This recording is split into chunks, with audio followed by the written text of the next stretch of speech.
Welcome to Black Thread Mysteries, where shadows have stories, and every thread we pull unravels something darker. Here, we journey through the unexplained, the forgotten, and the chillingly real.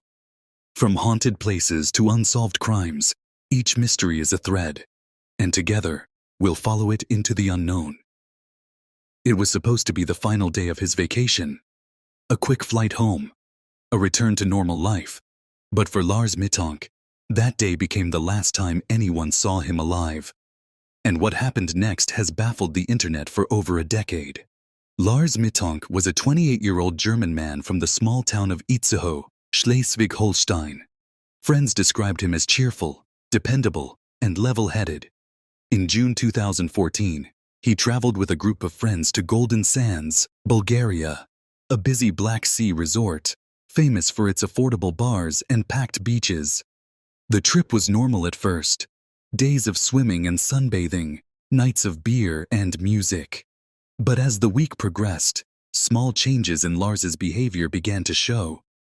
He started stepping away from the group for long phone calls. He seemed distracted, scanning crowds as if searching for someone.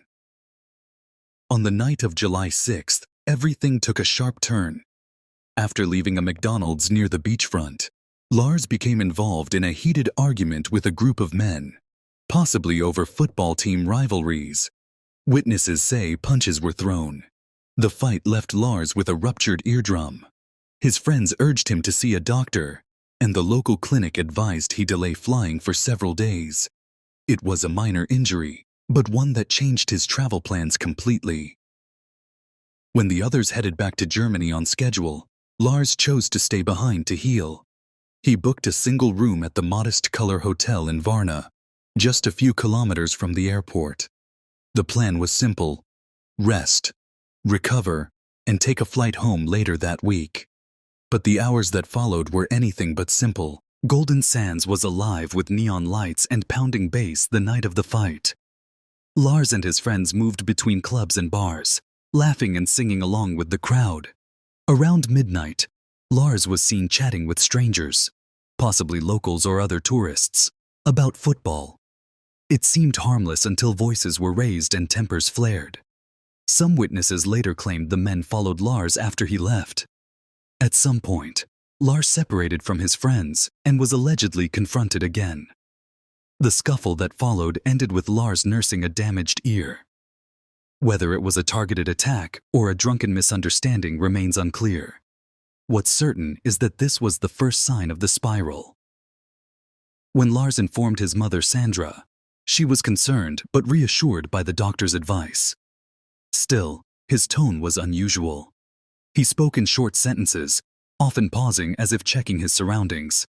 He mentioned 4 men he thought might be after him, though he didn't explain why. His friends later admitted they found his behavior odd, but thought it was stress or lingering adrenaline from the fight. The next day, they boarded their flight home. Lars promised he'd follow in a few days. It was the last time they ever saw him. Checking into the Color Hotel should have marked a quiet pause before returning home. But security footage from the property paints a different picture. Lars arrived alone, carrying a single backpack. Instead of unpacking, he paced the small room. Staff later told police he seemed nervous and on edge.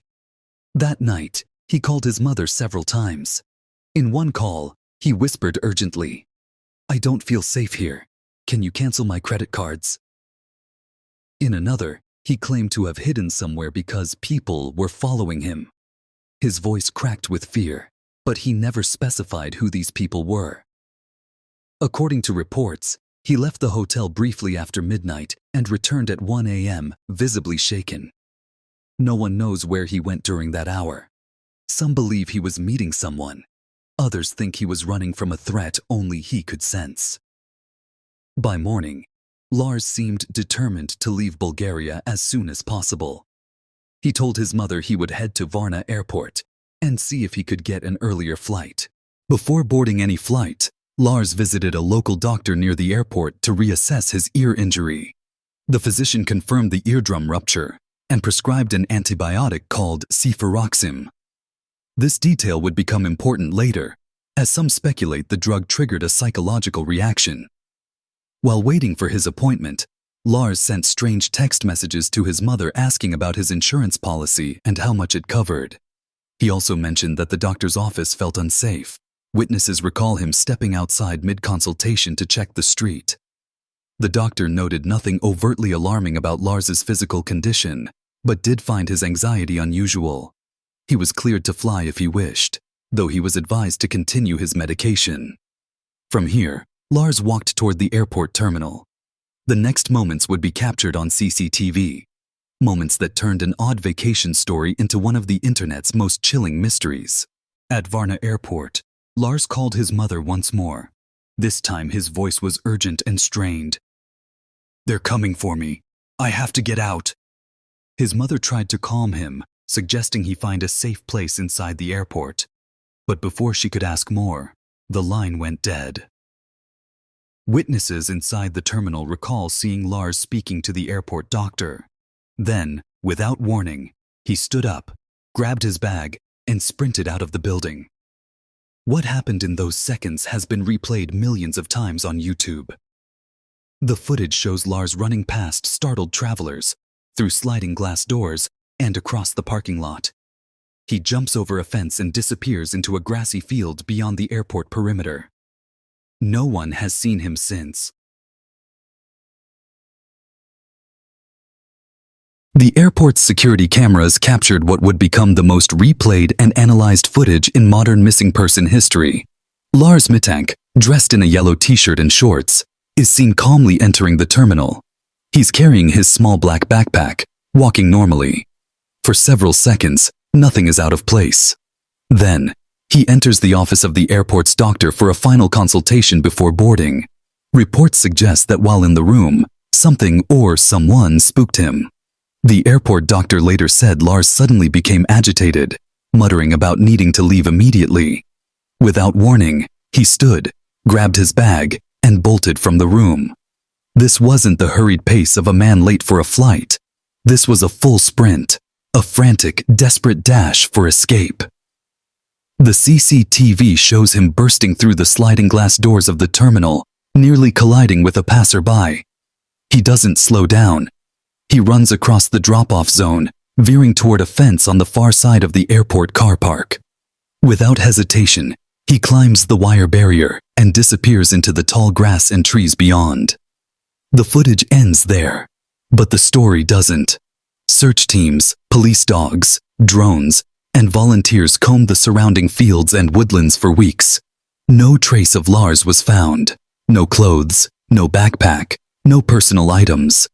It was as if he had been swallowed whole by the landscape. This is the moment that hooks millions of viewers. What could make a healthy, rational man flee in broad daylight, abandoning his possessions and safety, never to be seen again?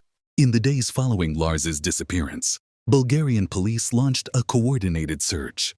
The terrain surrounding Varna Airport is a mix of open fields, industrial lots, and patches of dense woodland, easy to get lost in, but difficult for someone to vanish without leaving a trace.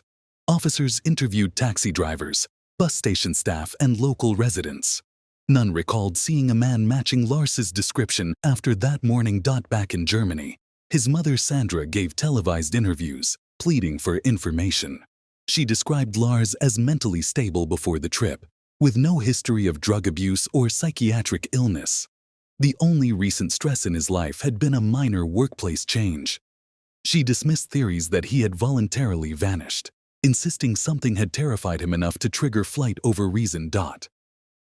Despite the intensity of the search, official updates grew sparse. Without confirmed sightings, the case stalled. Some Bulgarian officers hinted at the possibility of an accidental death in the surrounding countryside. Others quietly considered foul play. But without evidence, the file remained open, and the mystery deepened. Meanwhile, the CCTV clip went viral. It spread from news broadcasts to YouTube compilations, to Reddit's unresolved mysteries. Each frame was dissected. Was someone chasing him off camera? Was he hallucinating? Or was this the final move in a plan to disappear? Online, The case took on a life of its own. Theories multiplied, fueled by every pause and pixel of the CCTV footage. Some pointed to the fight in Golden Sands, suggesting Lars had stumbled into conflict with organized crime. Bulgaria's resort towns, they argued, had their share of illicit dealings, and tourists occasionally became collateral damage. Others focused on the antibiotic cefuroxime, prescribed for his ear injury. While generally safe, rare side effects include anxiety, paranoia, and hallucinations. Could Lars have suffered an extreme reaction, convincing him he was in imminent danger? Then came the more conspiratorial angles: intelligence operations, human trafficking, or Lars discovering something he wasn't meant to see. These were thin on evidence but thick with online intrigue. Some users claimed to see shadowy figures in the CCTV glass reflection. Others argued the airport doctor's account was incomplete. One persistent rumor suggested Lars had been running from plainclothes pursuers who never appeared on the footage due to camera blind spots.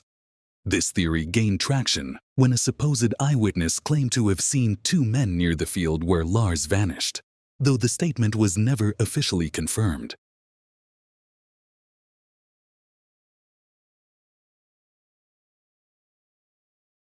Over the years, sporadic sightings of Lars have emerged, though none verified.